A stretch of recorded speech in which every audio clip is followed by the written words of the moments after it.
A little shout out to everybody in the G unit. That's right. That's my guild. Everybody inside the G unit. You guys are the bomb. You know, all the GUWs that we've been playing. You guys, yeah, you know, to everybody in my guild.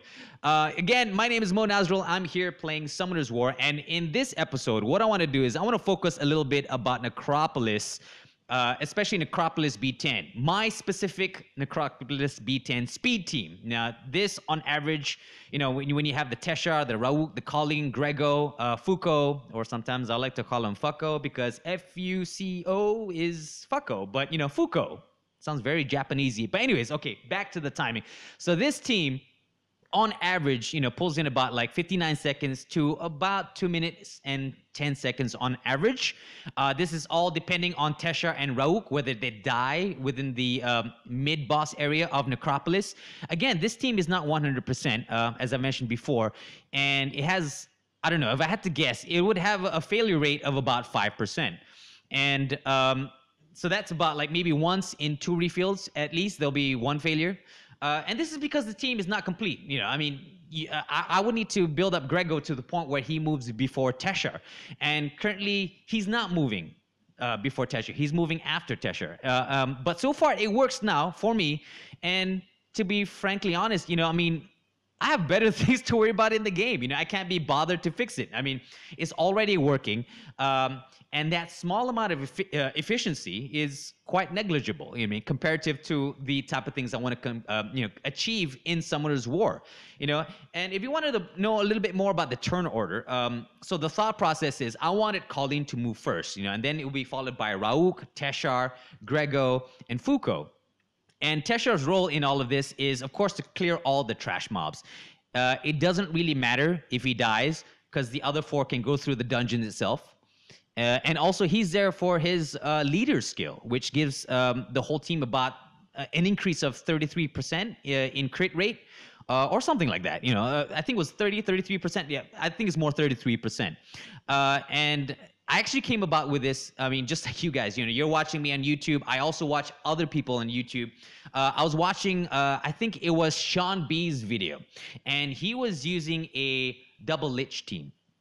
And, you know, and I've pulled Grego for a very long time, and I built him when I saw the video.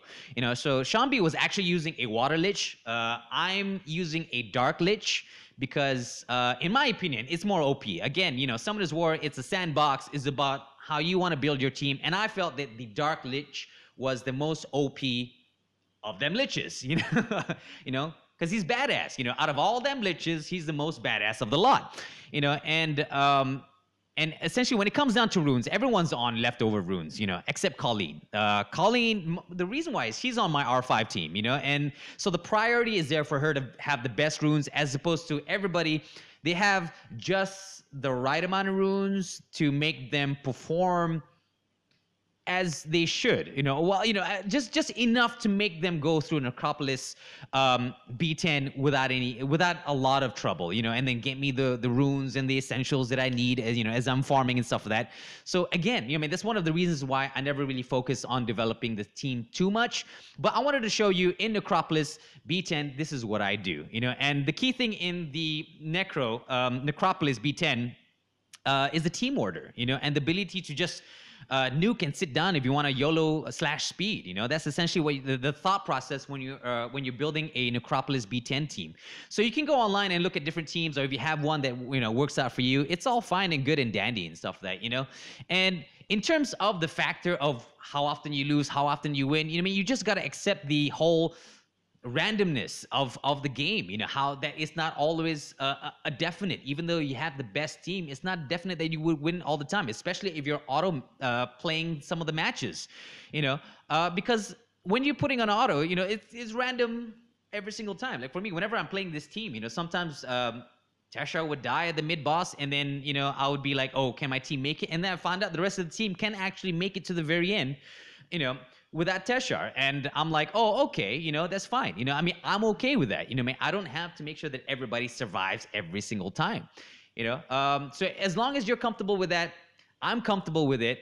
It gets the job done. That is essentially the bottom line. As long as things get done, it's fine, you know. And one of the things I love about this game is that, you know, you can play it everywhere and stuff like that, you know, which is kind of funny. because this happened last night. So what happened was a friend of mine was down from KL. You know, I'm in Penang at the moment. I used to be based in KL. You know, when I was doing a lot of the TV hosting stuff, and as well as some of the artist management stuff. But since my retirement, I've been in Penang. You know, sort of like living it, you know, island lifestyle. Hence why my hair is all long and stuff like that. But anyway, so my friend came down to visit me. We were supposed to do a couple of projects together. You know, working on a few things, and he just had the worst of luck, you know. And what happened was, so we slept very late because we were brainstorming, we were working on concepts and everything of that. You know, I'm just planning everything out, working how we're gonna do it.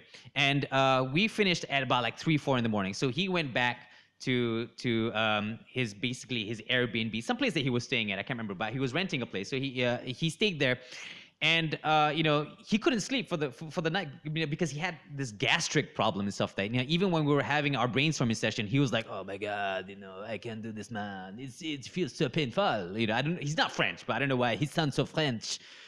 Stomach ache. Oh, that bad cheese. But anyways, yeah. So, you know, and he was like, "Okay, you know, that's definitely gastric." So, and mind you, in Malaysia, anywhere in KL or Penang, you know, there's very few 24-hour ATMs, you know, so it was after 12 and he couldn't withdraw any money, you know, so he actually went around into his luggage and he managed to scrunch together like 10 ringgits worth of like coins, you know, and random notes and stuff like that. So, and when he went down into the car, you know, he tried to start his car and suddenly the engine like wouldn't start. And something was wrong with his battery and stuff like that. So he was actually stuck in the car and he was like, "Oh, okay, fine. I'll walk to the guardhouse. Maybe the guards could, you know, buy me something, hail me a cab, you know, see how it goes." And mind you, for some reason, there was a distance between where he was staying and the guardhouse. It was like this whole sidewalk thingy going on forever. And it just suddenly starts raining, you know, and he was literally stuck in the car. And I was fast asleep. You know, I woke up with like 36 missed calls on my phone, you know. And so he was basically stuck in the rain, hungry, borderline having gastric, and possibly, according to his story, to make it worse, possibly diarrhea, you know? So he was literally stuck in his car. And what he did was, because it was raining, and mind you, he's a big guy, he's huge, so he couldn't exactly run through the rain.